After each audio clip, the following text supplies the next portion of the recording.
დედიკო გილოცავთ 8 მარტს და ახლა დედაჩემი გეტყვით რას გისურვებთ ქალებს. ბედნიერებას. ცოტა ბანალური რაღაცები არა.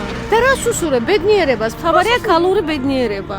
აი ბედნიერებაში უკვე შედის ყველაფერი, ჯანმრთელობა, ბავშვების კარგი ყოფნა, სურვილების ასრულება, ყველაფერი.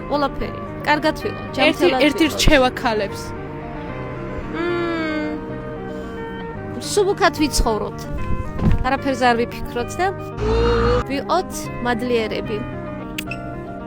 მადლობა. ერთმანეთი უნდა გვიყვარდეს, არ უნდა გავბრაზდეთ, არ უნდა გვეწყინოს ერთმანეთს. და კარგია დედამიწაზე. ანუ რადგან ახლა შენც ქალი ხარ და მეც ქალი, ანუ შენც რო საჩუქარი გაჩუქებინა ჩემთვის და მეც იგივე რაც მე რო არ გაჩუქო და შენ არ მაჩუქო. ხო, რა თქმა უნდა. გაბათილებულია. აი მე გამოიცალით ახლა დედა რომელია და შვილი რომელია რა. ისა რა თქვა.